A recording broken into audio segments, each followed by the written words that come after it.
welcome back to Brashonomics. You know, one of the things that seems to have changed since 9/11 is the state of preparation that our country is in. And, you know, you correlate preparing the country for terrorist attacks to the amount of preparation that goes into sometimes just buying a house, or buying insurance, as Paul was talking about. And when you start thinking of that right now, in the current market we're in, preparing to buy a house is actually one of the most important things you can do before you just go out and start shopping. Stephen Macdonald joins us, who has a degree and postgraduate degree in real estate and has achieved awards for 15 years straight and is back with us. How are you, my friend? I'm great, Ben. Really good to see you. Thanks for having me back. Yeah, well, it's my pleasure. And, you know, when you start looking, I mean, the real estate market is amazing right now.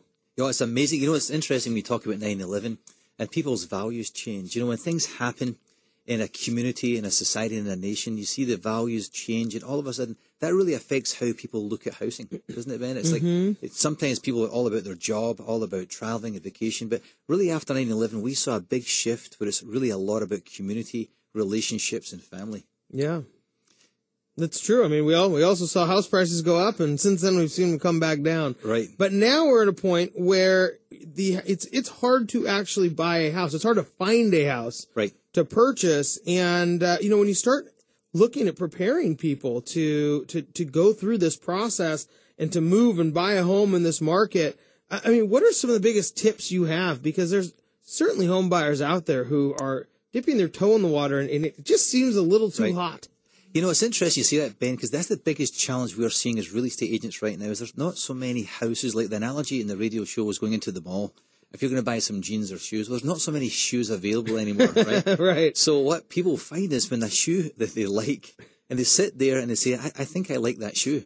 Well, you haven't got the luxury anymore to just think about it for a day, 2 days, 4 days, or a week, because the shoe's gone and there might not be a new pair of shoes available for you. Sure. So a lot of the situation that we have as leading professionals is we have to really educate the client is, you know, what do we really want? Before we open the door to buying, what do we really need, and how do we unpack that? I think that's what I want to talk about today in the show, was really the idea of how do we prepare somebody to buy a home in today's market, because the conditions are changed. You know, 9/11, the community is different, but really the whole economy is different, where we need to know what we want before we really jump in the water. Yeah. So when you start saying, I mean, you have to know what you want. I mean, I guess there's almost this value system or what people are willing to commit to for them, because knowing what you want and being able to stick to it is kind of half the battle, isn't it? Yeah, isn't that a big deal? You know, even myself, sometimes you're 45 years old and your kids come in and your life's really busy, and you actually sit down and you say, well, what do you really want? And when you start talking to people and you start to really, how do you crystallize the needs inside you? Is it location? Is that a big deal for you? Is it price? Is it the physical building? And really, there's three main areas I think that are important to look at. And one is definitely the location. One is the physical needs, your bedrooms, your bathrooms, the quality. What are you familiar with, or the price, and trying to pull that out of somebody and make decisions as to what's important to them before they actually start driving around and looking at homes. And what do people typically start with? You know, we were talking with Paul about with insurance. You know, I guess the industry has groomed people to worry a lot about price. Right. Real estate, you know, you can't just call and go, how much is your house? Every house is a little bit different. Right. So it's a little harder to just price shop. Right. You know, a big thing in this area is location, right? If you stay close on the east side or in Seattle, location's excellent, so you only have to commute maybe 5 minutes. Or if you want to get maybe more land or a bigger house or a newer home, maybe you want to stay in Snoqualmie, so you have another 25, 30-minute drive. So what's the big deal? What do you want to trade off? Do you want to trade a commute for a nicer home or a larger lot or a newer home? Or do you want to trade the idea of, I want to be 5 minutes from my office? So I think starting and to buy a home nowadays, I think it's a really big deal to make the decision, how many minutes do I want to commute?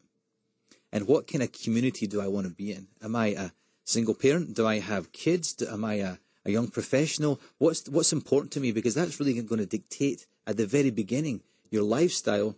Because I did a lot of commuting, and I came to the point where I don't like that. I don't want to live on the 405. I can't watch soccer on the 405. Right? I tried it actually, and so you don't want to do that. So the idea is that we need to make a decision up front, so that when you see this beautiful home in Snoqualmie, but do you really want to travel 25 minutes? Maybe you do.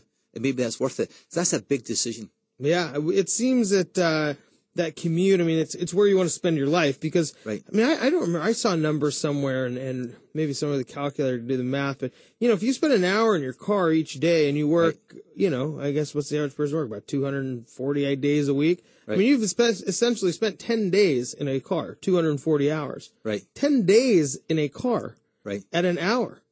No, I think that's total. Yeah. That's 30 minutes each way. That's an amazing figure. Right. And that's like not that big of a commute either. 30 minutes? Yeah. That's good average. Yeah, it's a big deal. And, if you look at the I am moving closer to work after just thinking about that more. 5 minutes from work. I see. I have one stop sign. There was a stop sign. No, the big deal is the concept of 9/11. We're talking about a nation. I mean, a nation's really been built on community and values. And if we spend a lot of our time in the car, we're not really part of that local community. I've noticed, coming from Scotland, I was in Spain, and people lived within like 1 mile of each other. They literally got soccer, school, shops. They're all in one community all together in this island I was on. Whereas here, we can travel 30 minutes to soccer, 20 minutes to church, 40 minutes to work. You're all over the place. So your sense of community diminishes the more you're on the 405. People don't even seem to know their neighbors. I mean, that's another piece of this. There's a lot of people who do not know their neighbors. Right. That's a good thing sometimes, isn't it? Yeah. I'm just kidding. I love how we're talking community. Yeah. Who are our neighbors? Yes. We're here with Stephen Macdonald, real estate broker with John L. Scott, discussing, making sure you can understand what's important, quantifying your needs for buying a house. What are some other big sticking points for people? We talked a little about, the community and I guess the walkability, the commute is obviously a big one. I think physical needs, what do you need? Bedrooms and bathrooms, that's fairly easy to quantify. But when people walk into a home, they get a feeling from a home. So it's a 1984 cheaper construction home. Some people they're willing to go with that as long as they're a 5-minute commute. But really, in your mind, you typically have a level of finishes that you want. And how can you quantify that? Unless you actually physically go out and look at homes and you start to quantify, I like a granite slab in my kitchen, or I don't really care about it. But once you start to look through just past bedrooms and bathrooms and lot size, we have to really get past that, because once you know exactly what you want, finishes, really your real estate agent can go through all the homes and tell you here's only 5 homes that fit that requirement. So a big deal is not only the location, but the actual physical attributes of a property. The physical pieces can be changed. Right. I mean, the location has always been a big one.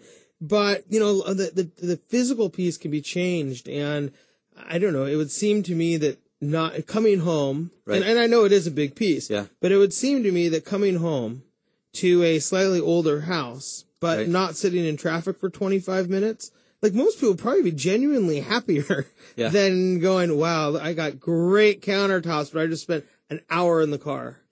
Yeah, that's kind of interesting, It's interesting. Some people are really clear either way. I think the big thing I feel as a professional, even with insurance and different issues we talked about, to having a professional who really works for you, the idea I see is some people might come into my office and say, hey, Steve, I want a really large yard.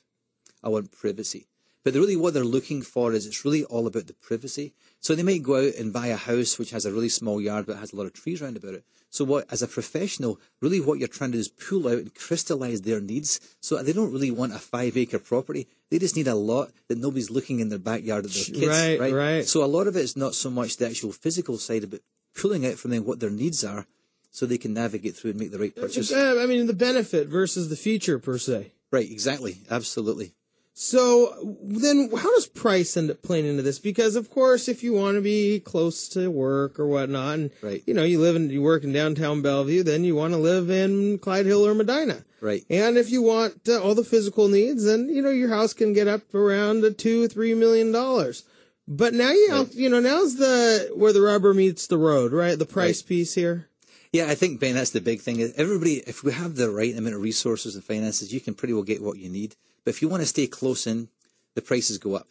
Everybody wants to stay closer in with the nice home, the nice yard, etc. So that's a price thing. So I think as a realtor, it's really the concept, the beanbag concept we talked earlier, is if you try to have a set price, say it's $500,000, and you want new construction, well, that's going to push you further out geographically. If you want $500,000, you don't mind a newer home, what that means in effect is you can possibly come a little bit closer. So price is a big deal. I think once we know what the price is, that's going to eliminate a lot of the issues. And then trying to get your needs fit into that equation. Yeah, well, Stephen, we do actually have to go to break, but, understanding the geographical piece, the physical needs, the price, and I like the beanbag concept. You push down on one, you Right on the other side. and the other side's going to bounce off. We do have to go to break, though. Thanks so much. Thank you for joining us. Stephen Macdonald with John L. Scott.